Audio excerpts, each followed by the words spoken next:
Hey there everybody, and welcome back to another episode of Cities Skylines. As always, my name is Nulio, and I have a nice cup of coffee here to get me going for this episode. Now today, because it's our 12th episode, as I mentioned in previous episodes, every 6 episodes I'm going to sort of move away from the city and just do something a little bit different to kind of take a break from it. So today we're sort of moving out into one of the surrounding townships. The episode was originally going to focus on just the township, but when I sort of recorded, I accidentally deleted all the footage. So, which is kind of a good thing, because I sort of the town was okay to build, but I just sort of wasn't quite happy with how it was turning out. So I think I need to sort of improve it. But I sort of saw this little hillside here and thought this would be a perfect spot for a winery or a vineyard, which was kind of like a blessing in disguise, because I really liked how this vineyard turned out. So I was happy to sort of make this the focus of the episode as opposed to the actual town. But I mean, we'll come back to the town probably in a later episode, but this episode is going to be focusing on the winery. So as I just mentioned, this winery is on a hill, and I've noticed actually a lot of wineries, wherever you go, they do seem to be situated on hills. I'm not 100% sure why, but I have a feeling it might be to do with irrigation and watering, perhaps to let the water to run off like an on and off shoot so that it doesn't dampen the soil too much. But I'm not an expert, so don't quote me on that. I'm not 100% sure. If anyone does know, it'd be interesting to let me know, because I'd be interested to find out what the reason for it is. But I just generally tend to find that they are on hillsides. I mean, maybe it's just sort of the workers have a good view. You're looking at vineyards all day. I can understand if you want something a bit different to look at, but that's just what I noticed. So that's kind of like the sort of style that I took up with sort of putting these vineyards on the hill, which you can see is what I'm doing here. I'm just sort of setting it up and trying to smooth things out. This episode was a little tricky to deal with the terrain, because I'm trying to deal with sort of very small hill areas or very small slopes, so the game gets very finicky with the size of your hills and slopes. So if they get too small, it doesn't sort of behave too well, and especially if you want to make really steep drops, the game doesn't like that, especially when you start putting assets on that. So I sort of had to do some workarounds to sort of make the hills and the winery how I intended, and you'll sort of see that later on. I can sort of explain what I was doing. You'll see that sort of more up towards where the actual building area and the establishment is of the wineries or the vineyards. So here I've got most of the actual plants set up, and I'm just sort of trying to get the general structure, trying to figure out where all the roads are going to go, so that I guess tractors and cars can sort of get access to some parts of these wineries. So I guess and I'm not entirely sure how wineries will work, but I'd imagine there'd be some sort of tractor with a trailer on the end to sort of act as like a collection, and people can sort of pick the grapes off and stick them into the tractor. It's just a guess, but I'm not 100% sure. So we need to sort of be aware of that. So I sort of make these roads that tractors can go sort of get reasonably close to the vineyards, so that people don't have to really sort of walk up and down the hill to get back to the sort of processing area, which we haven't made yet, but I sort of add in a little sort of processing area where the vats might be to sort of mix up the wine and sort of distill it and all that, or whatever the process is for sort of creating wine as well.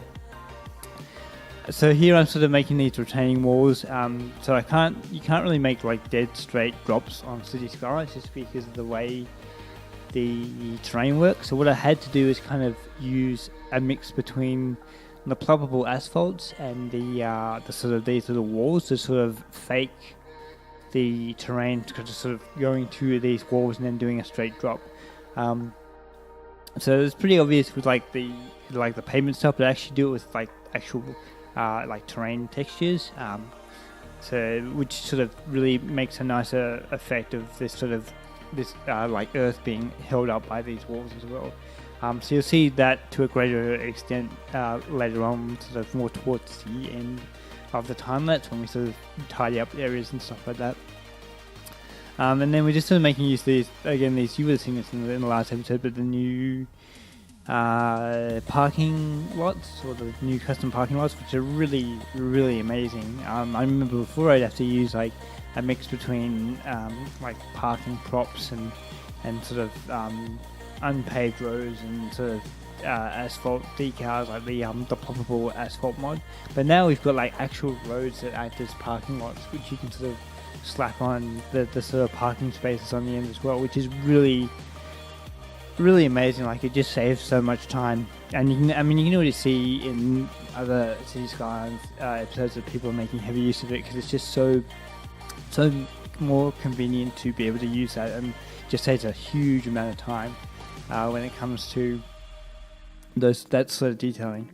Now here is where I start making use of sort of this terrain thing. So I sort of need to try and make these asphalts blend into the terrain quite nicely, because we're not actually using this terrain to sort of push up against these walls here. So I'm sort of using all these decals, using the terrain textured decals and other similar sort of dirt decals to sort of blend in all these textures and make it, and basically try and blur the line between where the actual terrain starts and where the decals sort of begin as well.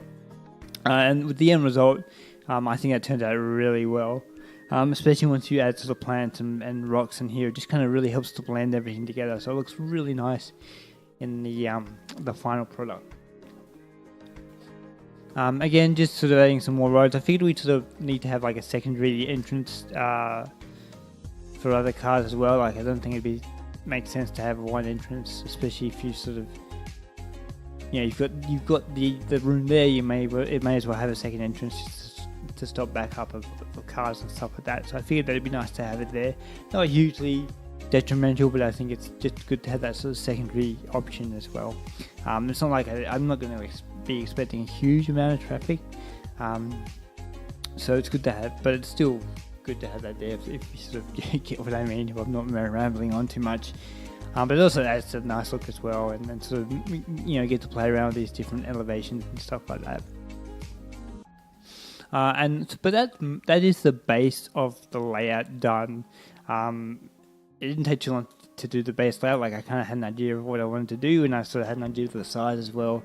I didn't want to go too overboard because I'm making like a city and then like two or three smaller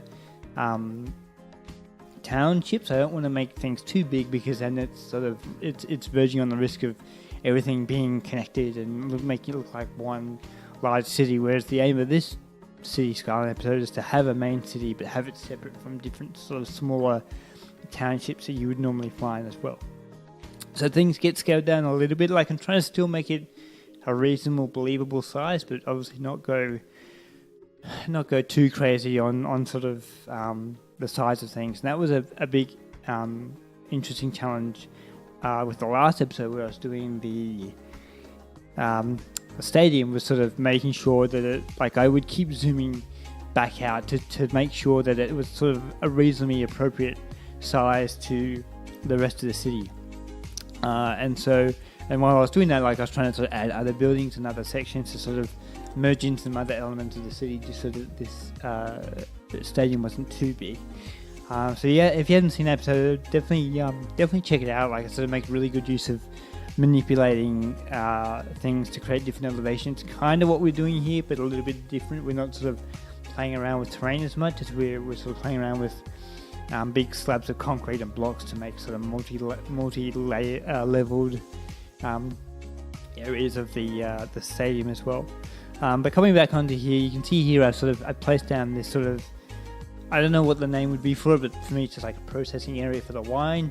For some reason, the first thing that comes to mind is people like in barrels stabbing on the grapes to sort of turn into wine, which is obviously a completely sort of outdated method. I'm sure there's much more, hygienic methods to that, but I'd imagine that this sort of processing area would sort of happen here, and you would sort of, this is where they get turned into the bottles of wine, and then you have trucks come in and sort of distribute the different wines, with the different, sort of just distribute the wine in general to shops and sort of wine bars and stuff like that as well. And obviously taking it up to the actual main building where people might go for tastings as well. So we will sort of do up that building. I've sort of placed it initially just to get an idea of where it's going to go, but we're going to come back to it and sort of add some more details, add places for people to sit and drink and sort of enjoy the view, because we're on a hillside as well. So that was really cool. So we've done the processing plan. We sort of added some details there. Just extending these parks a bit more, because I felt like there wasn't really enough car parking. Because the area that you can see, the big paved area, is quite large. So we're going to have a lot of room for tables. We're going to have a lot of room for people to sit. So I want to sort of make sure that, that we have an appropriate amount of parking that sort of reflects how many, the capacity of people that this place can hold. So you can see here we're sort of filling in this concrete area, because it is quite a large area, so I want to sort of try and make it not too sparse, because I find that places don't look quite as good when it's just like a massive open area. So I'm still using trees to fill in some of the places, and then we'll sort of add in tables and chairs and pergolas and stuff like that later on, once this sort of level area is sort of set up and ready to go, and it's all merged into the terrain quite nicely. Here's one of my favourite parts. It's a really insignificant part, but I actually really enjoyed it. It was making this kind of little staircase thing. I don't know why, just sort of adding all these little props that aren't meant to be for stairs, and just sort of, it was a nice little addition and made it more believable. So this is how people might get down to the wineries if they're doing like a tour of the actual vineyards and the processing area as well.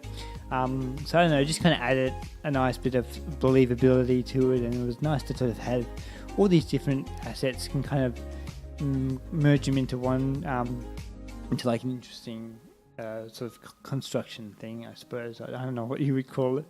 And then just sort of coming back here and adding some more details, making these walls a bit more interesting, so it's not just like a straight drop. There's a bit of retaining wall going on to sort of add, I guess, support to prevent erosion and all that sort of things as well.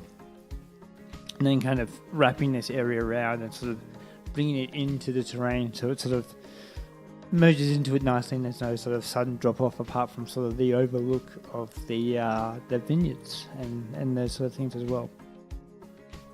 And then here I'm also going to add like another stair accessibility point. I figured it'd be nice to have two as well. And just adding more detail to this wall, so it's not just like a straight wall with sort of nothing really happening as well. And then I'm just sort of getting into the vineyards area. So I sort of tried to add, there isn't too much that really, is in a vineyard apart from the actual, plants or vines or whatever, the grapevines. So I sort of tried to counter that a little bit by adding lots of texturing and decals and stuff like that. So you can see before, I put down a bit of ruined texture, little patches here and there, and I'll come back and do like another pass with all the different decals. I'm trying to make it interesting because of the lack of props that we can sort of use. I also add bushes and stuff like that, but it's just trying to make a very sparse area still look quite interesting as well. Now here's where we really make use of these textures to kind of make this terrain look like it's actually still the actual proper terrain, and it comes to an abrupt stop at this wall. And with the terrain textured decals, it really makes it so easy and so effective as well. And in some places it's very hard to tell that these are just props and asphalt mods. It almost looks like it's the actual terrain that's kind of come to an abrupt stop, which is really cool. I was sort of happy how that looked, and just sort of makes this area look so much better. What makes these sort of raised areas look so much better and so much more realistic than sort of having this weird slope that doesn't really kind of fit in. Like, it doesn't look like it was built, it just looks like a natural slope, which is not what I was going for. I really wanted to get the sense that this vineyard had been sort of dug out from this hillside, and sort of there'd been a lot of landscaping done to sort of get it in the condition that they're after as well. So that was really cool. I cut out a lot of, troubleshooting with it, because especially in this part, you don't see it, but when I was placing some of the lights, Cities Skylines doesn't handle pushing the terrain to its limit, so it does tend to spaz out a lot. So like when I placed a light on top of this block, it sort of the terrain suddenly dropped down quite a few meters, and there was this big gaping hole, and so I had to. And right now it's got the base terrain there, but I actually had to use more decals to actually hide to fill up this hole that was created from this light source that I popped down. I don't know why that happened. You won't see the actual error, but you'll sort of see me tidying up these decals where there was originally where you would have seen me use the terrain previously. So that was a bit of a challenge, but again, these decals are really good. So it's very easy to sort of, well, not very easy, but once you plop down the decals and refine it, actually looks really good. And it's very hard to tell that there's not actual terrain there. It's just asphalt. So you can see right there, I guess I did keep it in, but you can see right there the terrain just spazzed out and just hard pressed and lowered itself really, really down. That's not the word I meant, but you know what I mean. Like it lowered itself to where I didn't want it.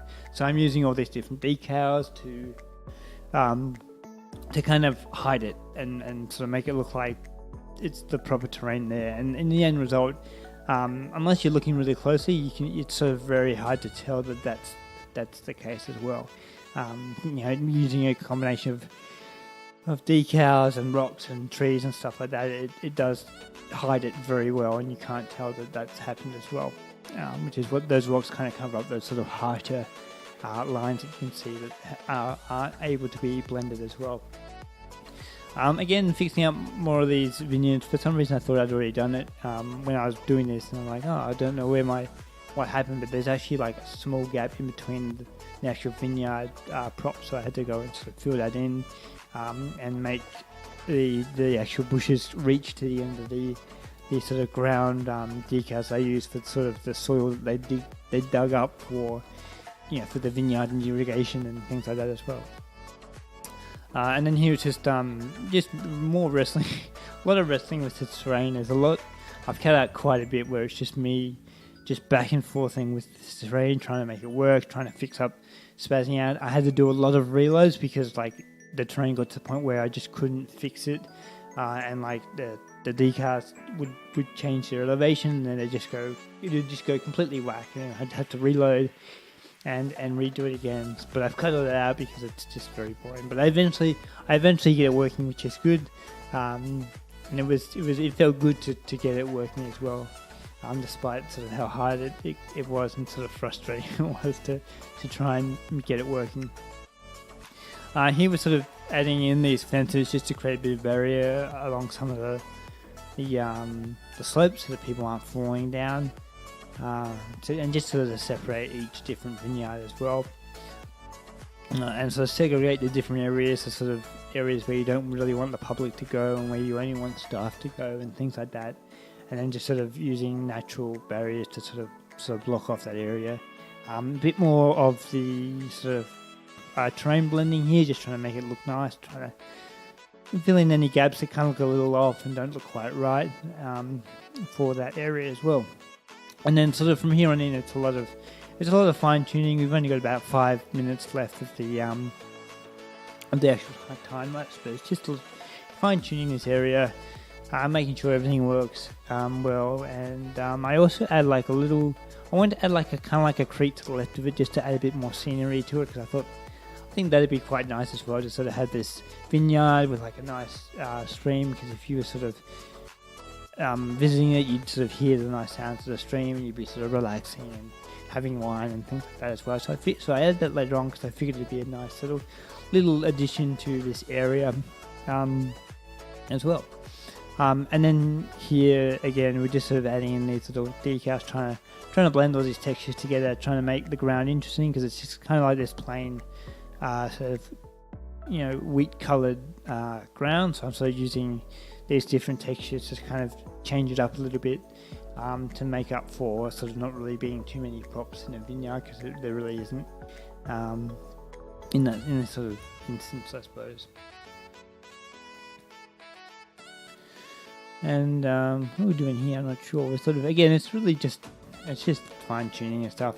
I don't put I put smaller details on the front of the vineyard later on. I didn't show it in the time lapse because it was sort of starting to make the time lapse quite long. But you'll see, as always, you'll see cinematics of the final product and all the different little additions that sort of add on. But basically, this is all just the main areas being sort of done up and fixed up and stuff like that as well. I used a lot of decals because I'm sort of working with all these angles. You sort of had to really use these decals to patch up little areas that aren't really fitting on a grid, so like a square grid, because I sort of use them to sort of overlap and sort of neaten them up and sort of make sure there's no gaps and stuff like that. So you can see here there's a wall that's kind of going over a decal, so I sort of had to come back and fix that up and sort of fine tune it as well. And then here was sort of adding the nice bushes just to add a bit more variety onto the vineyard, and extending the track and sort of using some grass texture because we didn't sort of have much grass in this area, so it'd be nice to add a little bit of grass, so it's not just all dirt, and just to add some sort of interest into the terrain and areas and stuff like that. Then we start adding the rocks and bushes and all those little finer touches just to kind of finish off this area. So we got these nice big surface rocks. These are really good actually.